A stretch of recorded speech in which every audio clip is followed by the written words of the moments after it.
reagiu de Liga da Justiça que eu estou esperando a minha vida inteira por esse trailer. Saiu o trailer de Liga da Justiça, é um trailer especial que eles fizeram justamente pra Comic Con. Recomendo pra todo mundo assistir, porque realmente deixa a pessoa bem animada pra ir assistir o filme no final do ano. E um dos trailers mais comentados foi o trailer da Liga da Justiça. 2021 chega logo, pelo amor de Deus, 2020 já pode acabar. E a realização desse projeto é assim uma realização de um sonho, tanto para nós fãs que tanto pedimos e merecemos um filme digno da Liga da Justiça, quanto para a própria redenção do diretor.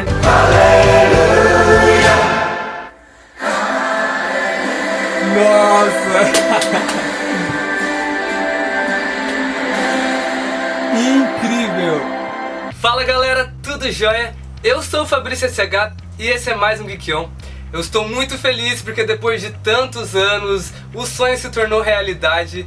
Nós finalmente assistimos a versão do Zack Snyder de Liga da Justiça, nosso tão pedido Snyder Cut. E eu já vou começar esse vídeo dizendo que eu estou muito aliviado, de consciência limpa. Eu estava muito preocupado sobre esse filme, a gente aguardou tantos anos para ele sair. Esse filme com um histórico tão conturbado. Se você ainda não conhece a história do Snyder Cut, eu vou exemplificar aqui rapidamente para vocês entenderem o que aconteceu.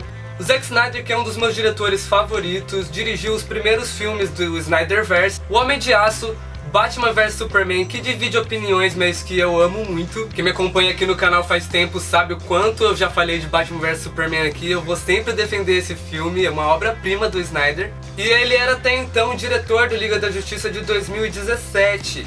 Porém, aconteceu uma grande tragédia na vida do Snyder. Ele perdeu a sua filha, Autumn Snyder, acho que é assim que se pronuncia o nome dela. Infelizmente, ela foi vítima de suicídio e isso mexeu muito com o diretor. Ele teve que abandonar o projeto. E a Warner escalou o diretor Joss Whedon para dar continuidade a esse projeto que o Zack Snyder tinha dado início.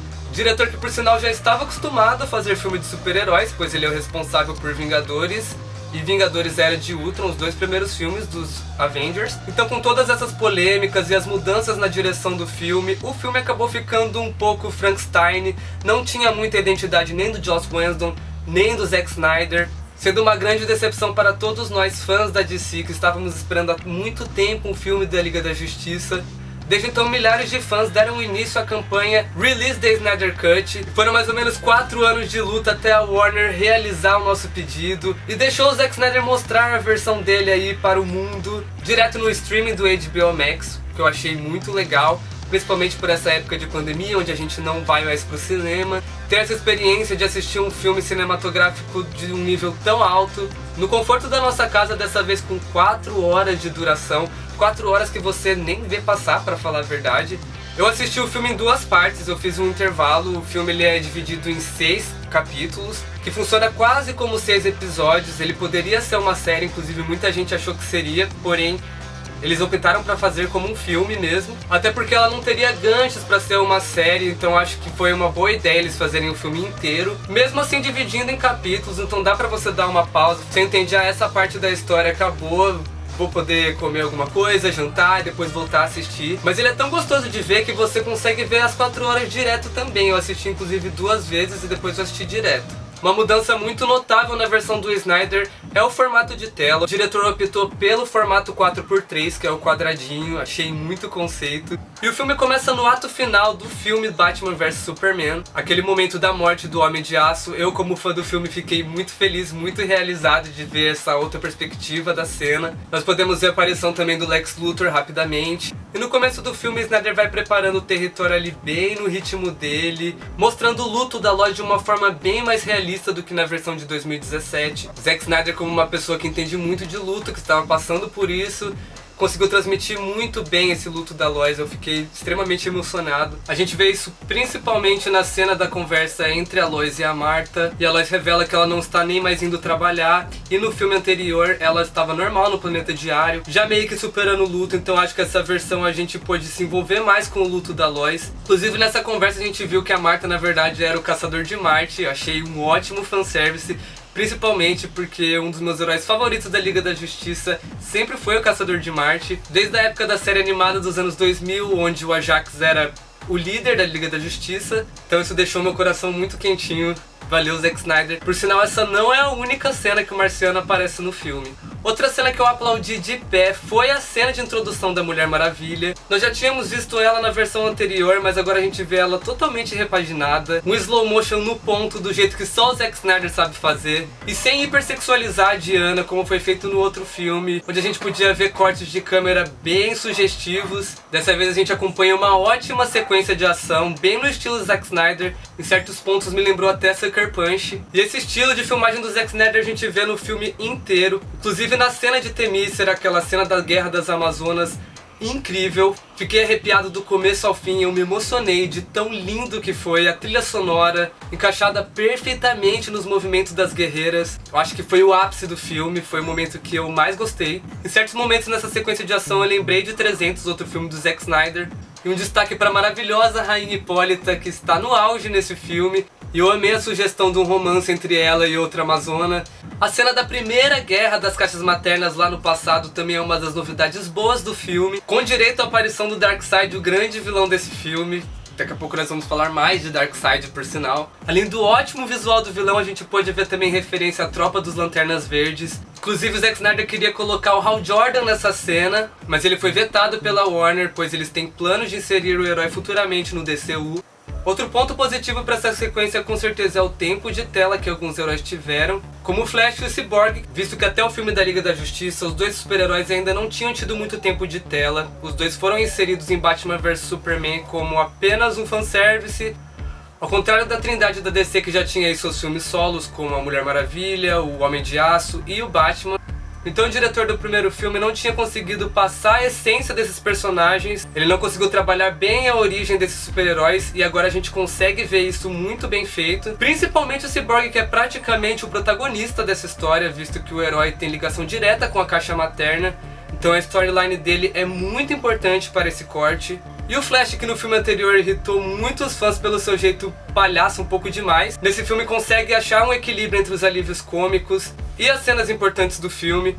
As piadas ainda estão lá, porém mais bem distribuídas. E eu queria fazer uma menção honrosa àquela cena de slow motion, a cena do acidente onde ele salva a Iris West.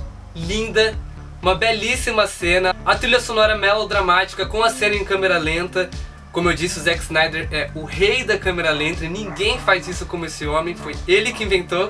E o Aquaman também está diferente nesse filme, um pouco mais sério, um pouco mais problemático do que no filme anterior. Inclusive as cenas em Atlante também está bem diferente, com um tom totalmente novo, bem mais sombrio, dark, até eu diria que um pouco gótico. Então eu gostei muito do núcleo do Aquaman também nesse filme.